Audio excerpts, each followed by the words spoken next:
Hello viewers, मैं doctor Meenakshi Negi, राजनीति विज्ञान विभाग PNG PG college Ramnagar Nainital से। आज मैं आपके सामने लेकर आई हूँ एक रोचक जानकारी जो संबंधित है माँ बाराही धाम, माँ बाराही देवी मंदिर देवीधुरा से। चंपावत जिले के देवीधुरा स्थित पौराणिक माँ बाराही का धाम बग्वाल के लिए प्रसिद्ध है। खोलीखान दुबाचौड़ मैदान में यह बग्वाल खेली जाती है। प्रतिवर्ष रक्षाबंधन के अवसर पर श्रावणी पूर्णिमा को पत्थरों की वर्षा का एक विशाल मेला लगता है और लाखों लोग इसके प्रत्यक्षदर्शी बनते हैं।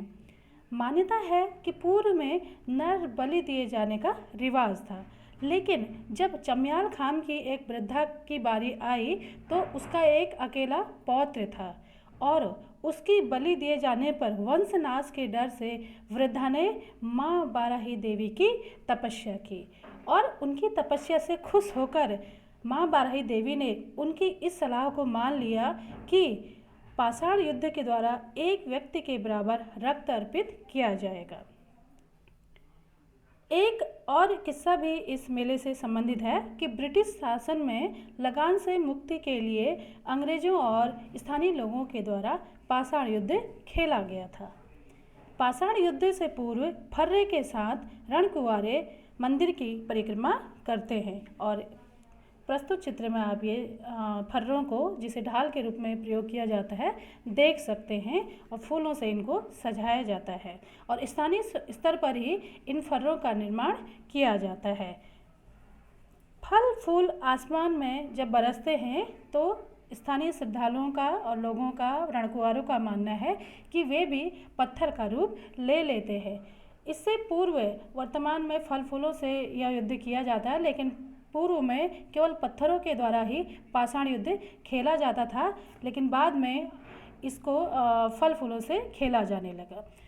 इस युद्ध में, इस पाषाण युद्ध में 4 खाम हिस्सा लेते हैं, जिसमें चम्याल खाम, गहरवाल खाम, लंगड़िया खाम एवं वालिक खाम शामिल हैं। इस वर्ष 3 अगस्त को यह मेला प्रायोजित था, लेकिन कोविड-19 महामारी के संक्रमण के कारण केवल प्रतीकात्मक रूप से यह मेला लगा और जिसमें कुछ ही श्रद्धालु और कुछ ही जो फर्रे वाले हैं या जो रणकुंवारे हैं वो मौजूद रहे। इससे पूर्व इस मेले को स्थगित करने का भी प्रस्ताव 28 जून को स्वीकार किया गया था, लेकिन प्रतीकात्मक रूप से फिर यह मेला इस वर्ष प्रारंभ हुआ। इसके अलावा हम देखते हैं कि माँ बाराही का जो धाम है, जब इस समय मेला लगता है रक्षाबंधन के समय में यहाँ पर, तो यहाँ पर विभिन्न सांस्कृतिक कलाकार अपने रंग बिरंगे पोशाकों में अपने जो स्थानीय वाद्य यंत्र हैं उनको लेकर यहाँ पे छोलिया नृत्य करते हुए देखे जाते हैं।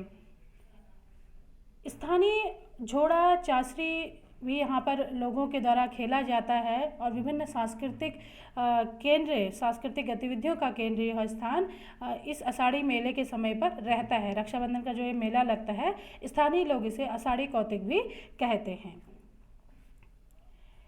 माँ बाराही के जब हम दर्शन करते हैं तो यह मूर्ति हमें देखने को मिलती है, लेकिन जो वास्तविक जो देवी है उनको एक ताम्र पेटी में रखा गया है, जो भी रहस्यों से भरी हुई है।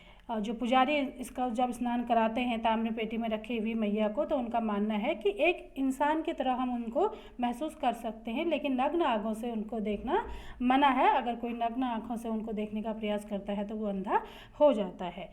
जो माँ बाराही का मंदिर है वो 52 पीठों में से एक माना जाता है और न केवल स्थानीय स्तर पर बल्कि विश्व प्रसिद्ध यह मंदिर आज हो चुका है और एक माँ बाराही धाम के रूप में यह प्रख्यात है। विश्व प्रसिद्ध पाषाण युद्ध भी यहाँ होता है। प्रत्येक वर्ष भाद्रपद कृष्ण प्रतिपदा को पेटिका में जो मैया को रखा गया है उन्हें मुख्य मंदिर से नंद घर में लाया जाता है, जहां आँखों में पट्टी बांधकर इनका स्नान कराया जाता है। अब जो ये शिला आप देख रहे हैं, इसके अंदर ही वास्तविक जो मैया है उनका निवास स्थान माना गया है। यह जो शिला देख रहे हैं इसको भीम शिला कहा जाता है। इसमें भी एक किंवदंती प्रसिद्ध है। एक विशालकाय शिला है यह। इस शिला पर प्रमाण चिन्हित है, कुछ ऐसे प्रमाण हैं जिसे पांडवों के अज्ञातवास से जोड़ा जाता है। पांडवों के अज्ञातवास के समय पांडवों ने यहाँ वास किया। इस शिला के ऊपर चौपड़ खेला करते थे। जो ये चौपड़ रखे हुए हैं आप देख सकते हैं कि पत्थर किस तरीके से कटे हुए हैं, तो ये पांडवों के चौपड़ हैं। शिला पर चौपड़ की चौकियाँ बनी हुई हैं। किंवदंतियों के अनुसार पांडव इस शिला के ऊपर जब चौपड़ खेल रहे थे तब उनके साथ जो यहाँ पर जो शिला है उसके ऊपर शक्ति स्वरूपी माँ बाराही, माँ भगवती एक ग्वालन के रूप में बैठी हुई थी। चौपड़ खेलते खेलते किसी बात को लेकर भीम को गुस्सा आ गया और जो ये ग्वालन थी वो क्या होगी, इस पत्थर के अंदर समा गई, गायब होगी।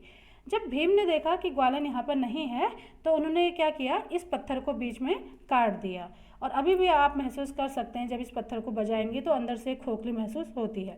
लेकिन जब भीम को ध्यान आया कि मेरे भ्राता भी सब इसी पत्थर के ऊपर बैठे हुए और वो पत्थर टूटने लगा, तो पास में रखा हुआ एक दूसरा पत्थर उन्होंने इस पत्थर के ऊपर रख दिया, जो कि चित्र में पीछे दिखाया गया है, और पत्थर टूटना बंद हो गया। क्योंकि भीम को एक विशाल शरीर के रूप में, एक बाहुबली के रूप में जाना जाता है। तो ये तीनों जो पत्थर हैं आप एक साथ यहाँ पे देख सकते हैं। कटा हुआ पत्थर जो कि ऐसा लगता है कि तलवार से काटा गया है या फिर किसी ऐसी धातु से काटा गया, बिल्कुल सिलाई में आप देख सकते हैं इसमें, या गदा से चोट मारी गई जिससे इसमें ये बिल्कुल दरार पड़ी हुई है। और इसमें ये चौकियाँ देख सकते हैं और एक विशालकाय पत्थर उसके ऊपर रखा हुआ दिख सकता है।